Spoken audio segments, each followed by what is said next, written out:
Okay, so hi Chris. Sorry, are you ready? I'm ready. Are you ready? Okay. Yeah, I'm ready. Okay. So hi Chris. Okay. Hi Chris. Thank you so much for coming on my podcast, Simply Business Next Gen. I really appreciate it. I always like to start my podcast with a little backstory. So if you could just give us like a quick backstory of how you started as an entrepreneur, and how you got here today and just and how yeah, what's the lore behind how you got here today? So I started as an entrepreneur when I was probably 9 years old. And I've always had the entrepreneurial blood inside of me. I always tell people this.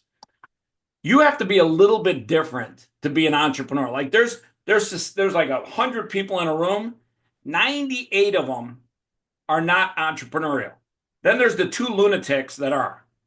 Those two lunatics are inherently mentally a little different than everybody else in the room. And when I was a young kid, I sold, I hustled everything I could to make money because I didn't have money. I grew up in Chicago, 54th and Justine. It was a rough part of town, but I literally took, out of back in the day, I don't think they do it anymore. Maybe they do. You could literally take old Coke bottles and return them to the store and you would get 5 cents. I mean, I don't know if it was 5 cents. It might have even been cheaper than that. And I would literally take my red flyer. Basically, you know what a red flyer is, right? Yep. Yeah, I would fill that thing up with bottles and I'd go to the A&P store and I'd get like $3. I mean, I'd work all my ass off all day long for $3. Granted, I was a little chubby kid, so I wanted to buy candy bars, but that wasn't a good idea. The hustling part was good, the candy bars was bad. But I always thought to myself, growing up, the quicker you teach kids, the quicker you learn as a kid how to hustle, how to make money, then you get addicted to it. It's almost like a drug. When I made that $3 for returning some bottles, I was like, fuck yeah, this is great. I was running around like the neighborhood like I was Big Daddy Warbucks. I'm like, yeah, let's go. So one thing I've always done is I've always been an entrepreneur and I love the entrepreneurial gene. And I think more parents should teach their kids about the entrepreneurial dream and the entrepreneurial gene. The quicker you start activating that gene in a kid's head, the quicker they start understanding that I want to make money by delivering value instead of make money by trading time. See, when you work for somebody else and you get a salary, you're making money for trading time, but you're not delivering value in most cases. In fact, a lot of US government employees are realizing you weren't delivering a lot of value. So see ya. Yeah, absolutely. But was there anything particularly in like let's say your childhood that really like kind of lit the fire in you for that entrepreneurial Yeah. Yeah, I think journey, or did you just kind of always yeah. have it in you? So I think one of the things that lights the fire the most is when you are broke, when you are poor. Because when you're poor, you don't want to be poor. In fact, being poor sucks. Being broke sucks. You absolutely hate it. And when I grew up as a kid, I didn't have a lot of things. So I started realizing very quickly, I'm like, this fucking sucks. I don't have a bike. My friends have a bike. I have to run to the park while they're riding their bike to the park. I'm like, well, this sucks. They had a basketball. I had to borrow their basketball. They had a football. I had to borrow their football. They had a Monopoly board. I had to borrow their Monopoly board to play it whenever I wanted to play it. So I started learning very quickly in life that being poor sucks. And the quicker you learn that being poor sucks, the quicker you're going to hate being poor. Yeah, yeah, absolutely. And so what was your first, I mean, you mentioned the bottles. What was your first, let's say, official business? You know, it's funny. I have a friend of mine, John Andrade, and he told me, I want to say recently, he told me recently, he's like, man, you are always involved in some business venture. You're always investing in something. You're always like, taking a risk here and there. And he's been working for a bank for, I think, 10, 15 years. And he likes that. He's, got 3 daughters. He likes that. And I told John, I said, listen, I see an opportunity. I don't think twice. I go right for it. Now, sometimes it ends up in failure. Sometimes, 80% of the business ventures I've been involved have failed, and that's okay. You got to understand failure is just a teacher. It teaches you things. You don't have to look at failure as the end of life as you know it. There's a lesson inside that failure.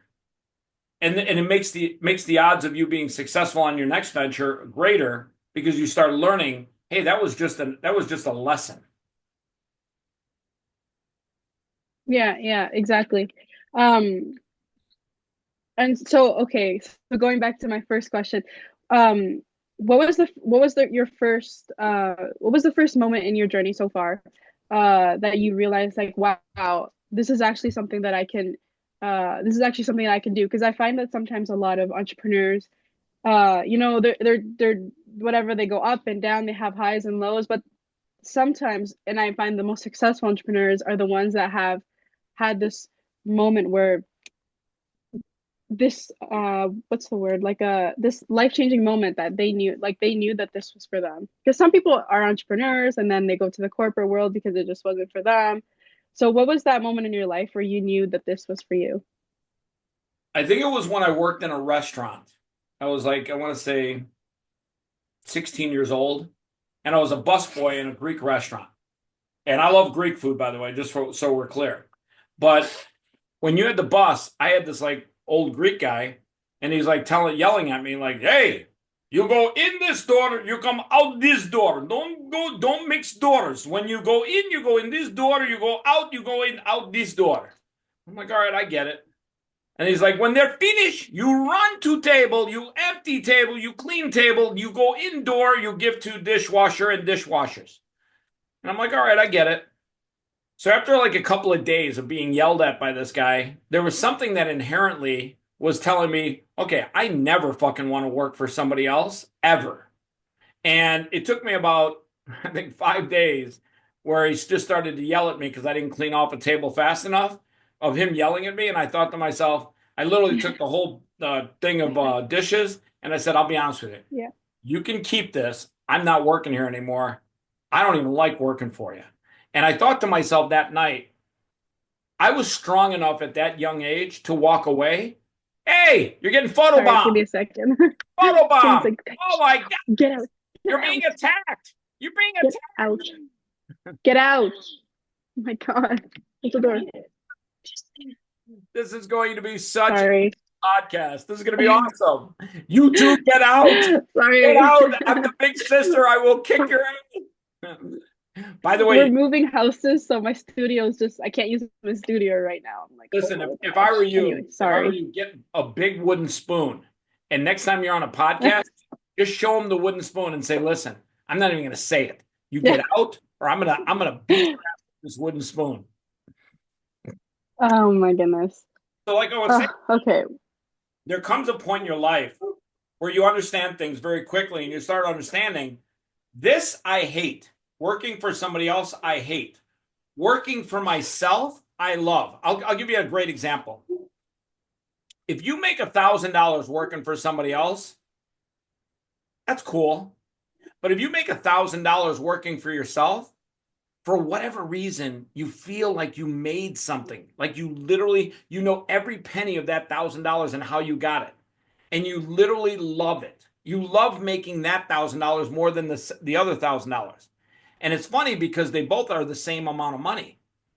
But your body releases all this love and all these chemicals in your brain that $1,000 you want to do that again. This thousand, you're like, fuck, I get that next week if I just keep showing up for 40 hours. But that thousand, I made that. I created that. I did that from nothing. I delivered value. And when you do that, that's a drug. And I realized very quickly I was addicted to being an entrepreneur. Absolutely, absolutely. So, what was your first registered business? The first time you thought, okay, let's just go for it. Let's just put it on So paper. so Let's get going. I started being a commodity broker, and I literally had to incorporate myself, get fingerprinted, take a test, blah blah blah. And I literally worked out of my house, and I was a commodity broker, and I did that when I was 18 years old. I was probably one of the youngest commodity brokers back then at the time. And that I became an independent contractor. I basically wrote my own paycheck. If I made no sales throughout the month, I made no money. If I made $250,000 worth of sales. I made $250,000. So that was like my first venture. And I realized very early on that it's important to learn how to create value. And I tell people this all the time. When you work for yourself, you're creating value. When you work for somebody else, you're trading time. That's a big difference. I don't think people understand how big of a difference. Like, listen, let me tell you something. I can't wait to interview you at the end of this one. But I got to ask you this question. You're 18 years old right now, right?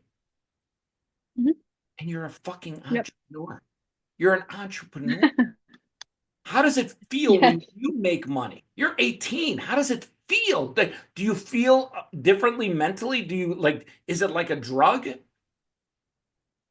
Absolutely, absolutely. I mean, it's like you were saying, it doesn't really matter about the price. It's more that you know that you worked for this and you know what you did to get that money versus, Created it. just You created it. yeah. It was made because of you. I Yeah, tell people, absolutely. I tell people entrepreneurs are like farmers.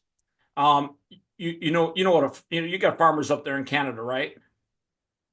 Yeah. Shout out to all my Yeah. Canadian farmers. But when you're a farmer, you got to dig the hole, you got to plant the seeds, you got to water the hole, you got to water the seeds, and then you got to wait and you got to wait and you got to wait. And then all of a sudden, 6 months, 8 months later, you got corn or whatever you're growing. And I tell people that's Yeah. just like being an entrepreneur. You got to dig the hole, you got to plant the seeds, you got to water the seeds, and then you got to wait and you got to keep doing that. Yeah.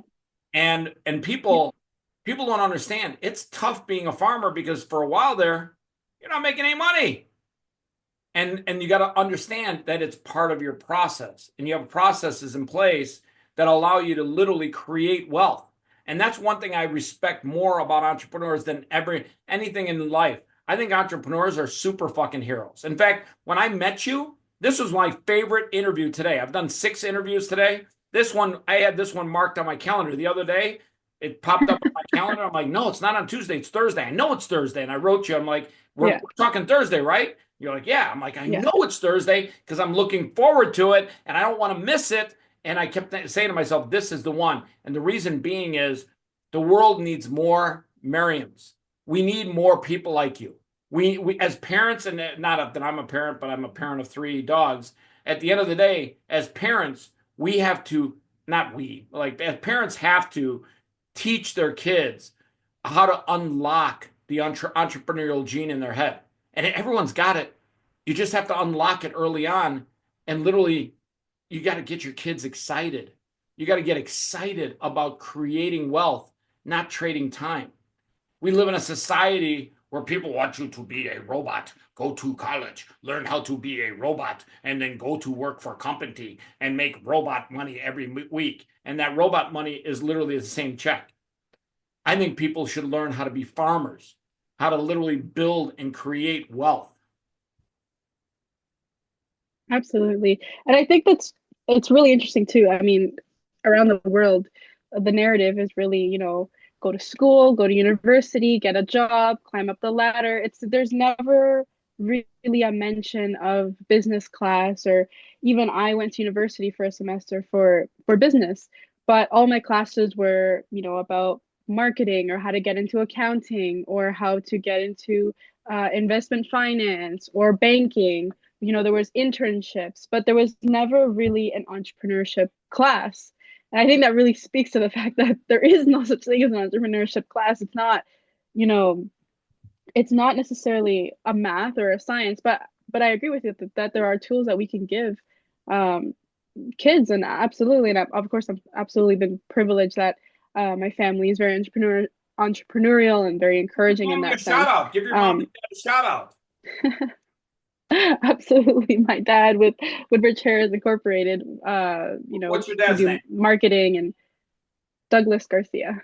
Shout out Douglas. What's your mom's name? Catalina.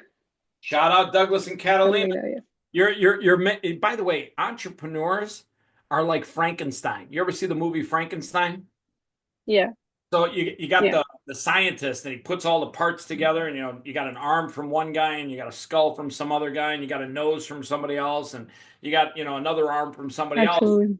He gets in the laboratory and he connects all these parts, and then he hits the switch, and all the lightning wakes up Yeah. Frankenstein. Frankenstein's like, "Argh." Yeah.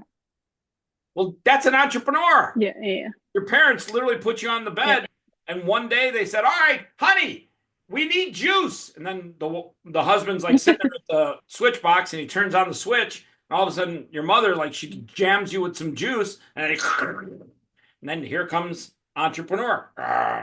Now you're on podcast. Yeah. You have to create entrepreneurs at an early stage. And I don't think parents I realize agree. parents have been brainwashed into saying must send child to school, must make child want to go to college, must make child look for job and salary. And they've all been brainwashed into that. No, you must activate the entrepreneurial gene inside your Frankenstein child. Turn your children into Frankenstein. Yeah. Exactly. That should be your new slogan. Uh, Yeah, make so in your children bio, Frankenstein you again. wrote a yeah. So in your bio, you wrote this little thing. I just want to read it. His grandmother dropped a truth bomb on him long ago. People pay attention to 75% of what you say when you don't swear, 100% when you do. And aside from the obvious, it's a shock factor and things like that. One thing that I've learned so far about being an entrepreneur is really that you have to be crazy. You have to stand out. Because if you're just complacent and you're just, quiet and shy, you're never going to get anywhere. Really, that's one of the biggest things. So you're very, very energetic and passionate. So where do you get that from? Like, where do you get this energy? Why do you have this energy? Um, So I tell people this and all. why do you feel it's so important? So I tell people this all the time. 8 years ago, I had a stroke that took my left eye, and Oh wow. it took me about a year to understand that eventually we're all going to die. Just going to happen. I've seen friends of mine die. I've seen Kobe Bryant die at the age of 41. We're all going to die. So today, God gave me this day right here. Tomorrow's not even here yet. And yesterday's already gone. But today is here. Absolutely. I'm right here, right now with you today. And I am literally making today count. I always tell people, make every day count. Win this day. Win it. Find a way to make it a victory so that at the end of the night, when you go to bed, you're exhausted, you're saying your prayer, you're hanging out with your children or your dogs or whatever, and your head hits that pillow and you say to yourself, you know what, Lord? Today was great. I made today count. And that's what you got to do. Yeah. And I tell people that all the Yeah. time because I am more invigorated every single day now to get another day to do something great with my life because I believe that God made me for a purpose, that God has a plan for me, that greatness is my destiny. Greatness is your destiny. And I absolutely believe that in my heart. And when you start understanding that, when you start really understanding that you are here to do something great with your life and that you get one day at a time, and when you get it, you got to Yeah. treat it like a present, like a gift. That's why they call it the present. Absolutely. You're in the present Yeah. because today is a Yeah. gift. Exactly. And people don't understand that. They don't embrace, oh, I'll do that Yeah. in 6 months, or I'll get to that in a week, or I'll do that tomorrow. Hey, tomorrow is Yeah. not even guaranteed. You got today. You got to make today count. Yeah. Yeah, for sure, for sure. And I think that I like that you're touching on that idea of just starting because a lot of people ask me like, I don't know if I should start. Like I've always wanted to do a business. Like, do you get that a lot? Like, I just tell them just I get it start. from Just I get it from my best friends. They're like, oh, I don't know. I'm like, oh my God, what if I fail? I always tell people, listen, yeah, the only thing that stops you in life, the only thing that stops you in life from anything is fear. And you know who sells fear for a living? The devil. See, the devil sits here and he sells you fear. Hey, I got fear on sale right now. You want to buy some fear? Here, I got some self-doubt. It's free. You want some self-doubt? Hey, low confidence. I got that too. Everybody that is afraid of something is listening to the devil tell them what they can't do. But God tells you one thing: I have faith in you. I have faith in you that you can do this. I have faith in you. But if you listen to everybody else, you listen. If you ever like, I got a saying in a book that's coming out called zero fucks. And when I tell people, you got to have zero fucks in life. If you're on social media and you have, let's say, 100,000 followers on any given day, some of those people are going to be like, "Hey, buddy, did you know you're bald? You don't even have any hair. Hey, buddy, you big ugly guy, you got a big ass nose. Hey, buddy, you got some ears, man. Those are some fucking ears. Can you fly with those things?" And if you listen to people, if you read those comments, if you spend 1 second of your life giving them any attention, that's time you'll never get back again. And I always tell people, give zero fucks about what the world says. Give zero fucks about what the devil tells you can't do. And just have faith that you're going to be great. Have faith that you were built to be great. Have faith that you're great, that greatness is your destiny. It always was. You just have to believe. You have to have faith in yourself. Let me give you a great example. You ever see this movie, Indiana Jones, with Harrison Ford and Sean Connery? Yeah, of course. He Yeah. gets to the point where he's on this cliff and he's looking at this big ravine and he's like, "Fuck! The instructions to this map tells me I got to get over there because that's where the gold chalice is." He's looking across and he's like, "What the fuck? If I take one step, I'm going to fall down to my death." And it says, and then it says in there, it says, "Have faith. Take a walk of faith." And he's thinking. He's like, "Well, I got to do something because my dad's dying. They shot him. Fuck! I just got to have faith." And he literally, he just walks with faith. And he takes his foot and he goes down and he's expecting to fall to his death. But all of a sudden, bingo! There's this invisible little bridge, and his foot is planted right on it. And he's like, "What the hell?"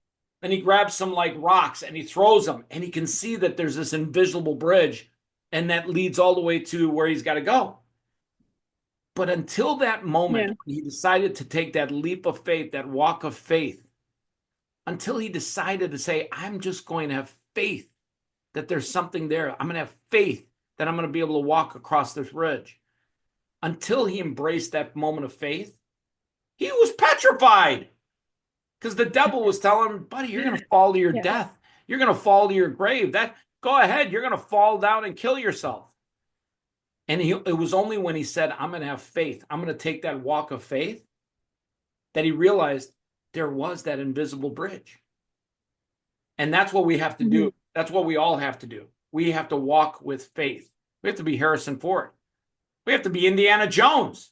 You got to get an Indiana Jones hat. In fact, you know what? If someone's watching this and they sell Indiana Jones like hats, we got to get Mariam one. I don't care how we get it to her. We got to get her an Indiana Jones hat. We got to get you an Indiana Jones whip. Yeah. No, I mean, I would happily take it. So switching gears a little bit, I wanted to talk about the aspect of networking because I feel like for your branding, it's huge. You know, you're from Las Vegas, you throw big parties, with, according to your bio, business titans, celebrities, high value individuals. And I want to talk about this aspect of like community building with entrepreneurs because often it's a very, very lonely journey. And even myself, I've been learning that, because the people around you often, they don't understand. They don't understand why you're doing this or why you're not going to this or why you're straying off the beaten path. Mariam, before you finish that thought, I want to tell you something about loneliness. You might only have a dog in your life while you're being an entrepreneur because you have to put your head down and you got to work when everyone else is sleeping. You got to work when it's quiet. You got to work when nobody's looking at you working. And that's lonely. Yeah. But I got to tell you something. You're never alone. Let me share something with you. When you woke up this morning and you pulled the sand out of your eyes and you woke up, did you notice something on the side of your bed? I'm not too sure. You didn't see Probably. you didn't see anything when you woke up on the side of your bed? No. You didn't see a guy with a white beard and a bag of popcorn and he's Oh, in a yeah. white robe Yeah. and you're just waking up and he's sitting there munching away. And he's Yeah. like, Let's go, girl. I can't wait to see what you do today. And then when you're in there brushing your teeth, he's in the bathroom with you and he's munching away at some more popcorn. He's like, come on, this is going to be a Yes. great one. I know you're going to do great today. Yeah. That guy has been Yeah. there every day of your life. And for whatever reason, he shows up every single day because he can't wait to see what you do with the life that you've been given. So no matter how lonely it Yeah, gets, absolutely. you're never alone. You've One always second. got, speaking of the big, she's in a meeting. I'm telling you, we got to get your wood. Continue. You got to get a wooden spoon and you got to show them the spoon and say, hey, it worked for my grandmother. Yeah. No, it's okay. But no, I completely agree with your point. That is one thing that's been, helping me, and I'm sure that helps other entrepreneurs is the faith or whatever they choose to uh find their strength in, It's because entrepreneurship, it's of not course, is whatever. not an It's faith. easy. It's not whatever. It's faith. When you know that Yeah. there's a higher power, you have faith, your whole life changes. Hmm. You can't Hmm. believe in the I almighty agree. dollar. You can't believe in a can of Altoids. You got to have faith Yeah. in that guy right there, up there. Hmm. And Hmm. let's just I say agree. I agree. God, God. It's God. It's nobody else. It's God. Yeah. So where did you find this faith? Did you always just kind of grow up with it, or No, life gave you no. this faith, or I think so. God sends us angels every single day. God sends us angels into our lives. I always tell people this, God sends us angels in the form of dogs to watch over us as we watch over them. But in reality, he sends us angels all throughout our life that change the trajectory of our life. And one of those guys, one of Mhm. those angels was a guy named Jim Schultz. And I used to play basketball with Jim. And he was a youth pastor. And I remember like yesterday, first thing he asked me is like, hey, do you believe in God? And I proudly said to Jim, no, I'm an atheist. God doesn't exist. My life has been so tough. If there was a God, he would have made it easier. So Jim spent the Mhm. whole summer bringing me closer to God. And eventually I started realizing when I was complaining about what I didn't have, I wasn't thanking God for what I did have. And I started realizing very quickly because of Jim Schultz that God and my relationship with God was a journey and that he was going to walk with me every day. And I started learning that Yeah. journey. And I always tell people, your relationship with God, it's a walk every day. It's like literally doing a podcast every day. He literally is listening every day to you. He literally is ready to talk to you every day to you. The guy just never shuts up. Like he's literally there every day giving you signs every single day. He's literally coaching you. He's literally telling you how to live a great life. And some people just don't take time to listen. Hmm. Hmm. Um, no, I mean, I agree. And I wanted to kind of talk about here. You have a hashtag faith matters. Do you ever find in the entrepreneurship space that there's a bit of a backlash of kind of combining the two? I don't know if So maybe that's just. this goes back to the zero fucks thing. Anybody that wants to backlash for bringing the conversation of faith and God into business, I don't give a fuck about their opinion because their opinion doesn't affect my opinion of me. And my opinion of me is because I understand God's opinion of me and God wants me to be great. He made me to be great. He made you to be great. So the people that are going to hate on you or give you some sort of criticism for bringing faith into the conversation, those people don't, their opinion doesn't count because their opinion doesn't matter. It's your opinion that matters. What you believe and what your faith tells you inside, that's all that matters. And at the end of the day, your relationship with God is your relationship with God. My relationship is mine. And whatever their relationship is, if they want to hate on the concept of God, like when they took prayer out of schools, I always thought to myself, what was the benefit? Like, when you prayed in school, our Father who art in heaven, hallowed be thy name. When you prayed, it was like, what, 60 seconds. And everyone crossed their hands and it was something that everyone did together. Well, let's take that out of schools. Well, what did we end up with? Kids fighting and beating up teachers, drug addicts coming into school selling drugs. I mean, we found that when you take God out of school, you make room for the devil to come in. And what does the devil do? He gets violent. He gets angry. You see all these videos of kids in classrooms pulling each other's hair, girls fighting girls, guys fighting guys, guys fighting girls. And it's because they don't have somebody to answer to. They're only answering to themselves. They're not worried about the wrath of God or the word of God because you took God out of the classroom. And I always tell people, when you take God out of the conversation, you're leaving an open invitation for the devil. See, when God's in the room, the devil's afraid to join. But when you let God out of the room, the devil comes in and he starts selling you all kinds of bullshit. Hey, I got I got self-doubt, I got drugs, I got violence. How about violence? I got violence on sale. If you want some violence, go punch that kid in the head. At the end of the day, when you take God out of your life, you leave room for the devil to come in. And I always say to myself, that guy's going to try and fuck up your life anyhow, the devil. But leave God in your life so that when he does come at you, he gets a little bit afraid because the devil is sometimes like, oh man, that guy's got faith all over him. I'm going to leave him alone. I'm going to go attack somebody weaker. And that's what it is. When you leave God out of your life, you become weaker as an individual. I know it's crazy, but you become stronger when you have faith. You become weaker when you have less faith. Yeah. So I have a question about your Chris Champion Connections community.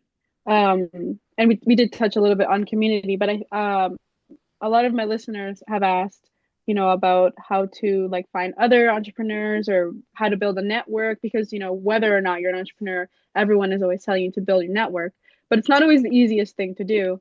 Um, so how did you start, building this community? How did you start finding people, finding like-minded individuals, um, and how did you get as big as you are today when it comes to throwing like dinner parties or You like having these food? big speaking events?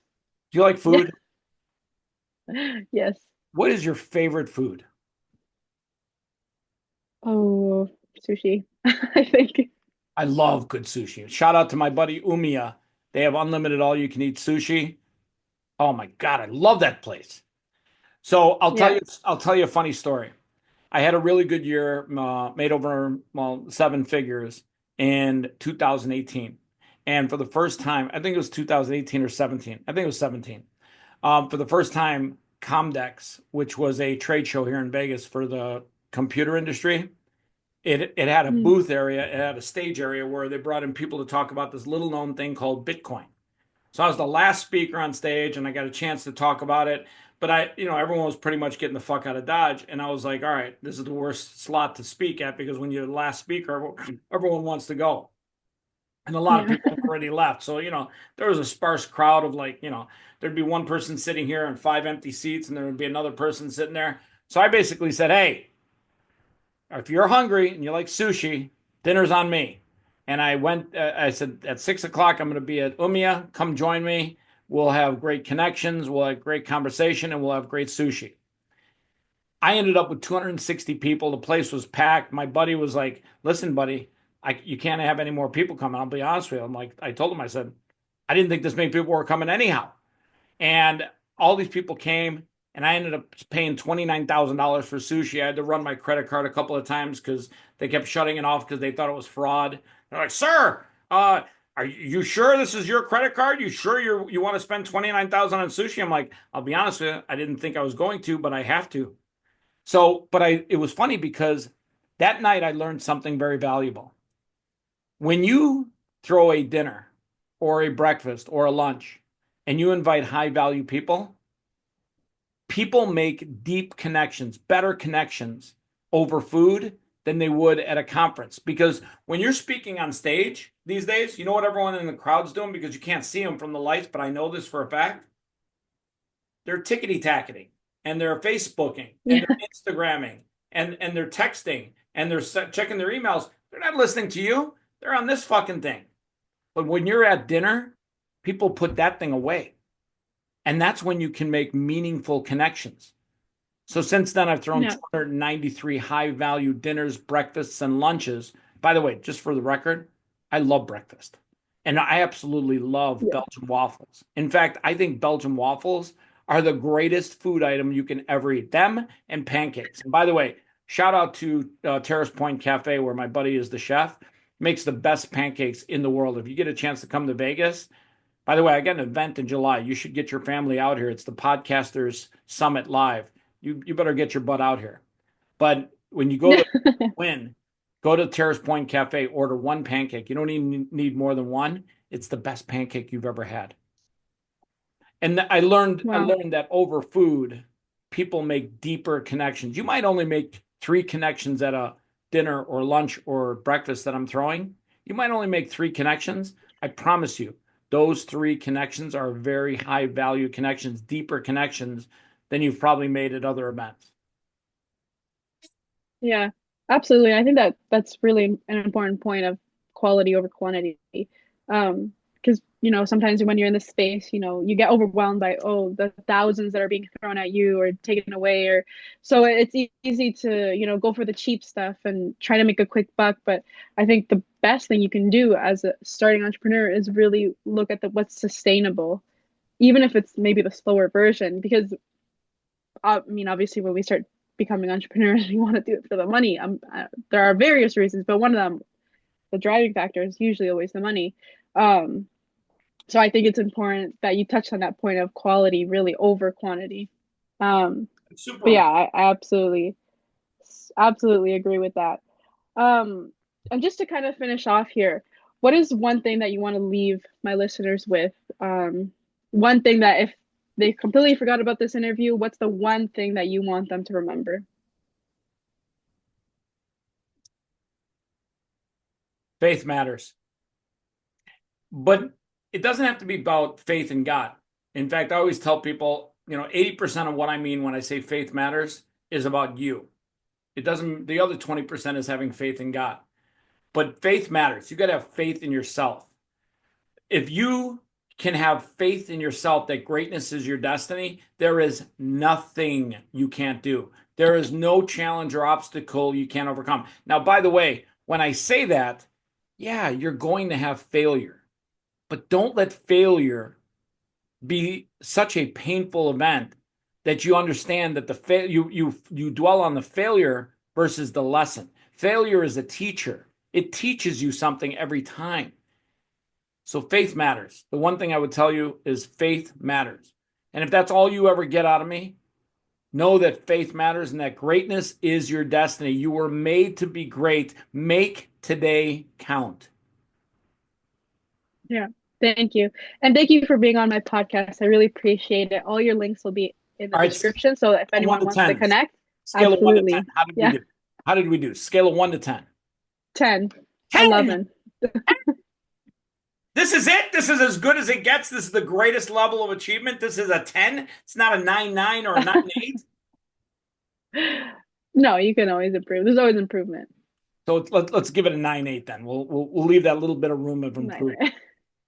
Miriam, Okay. I love what you're doing. Okay. You're 18 years old. You hopefully today I gave you something. Hopefully today I tapped your entrepreneurial gene a little bit. Hopefully today I gave you the Absolutely. electricity to turn you into a Frankenstein, to make you an entrepreneurial Frankenstein. Absolutely. No, I always feel very inspired when I talk to you. There's always like a little bit of me that's like, okay, let's keep going. Let's Yeah. go. Yeah.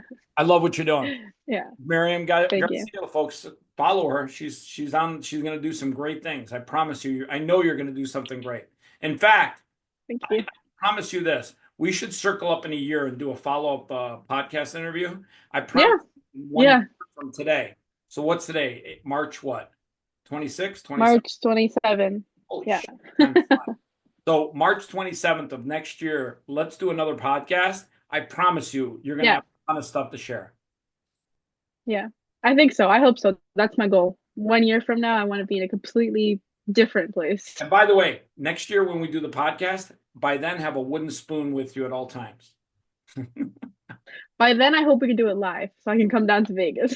Well, listen, if you don't come to the Podcaster Summit live in Vegas on July 15th here, that's going to be the greatest failure of your life. You're going to be so I disappointed. know.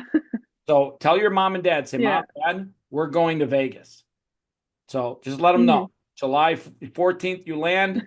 July 16th or 17th, you can go back home. Yeah, send me the details for sure. Send me the details. I'll I'll send you all the details. happily. All right, kiddo. Good talking with Yeah. you.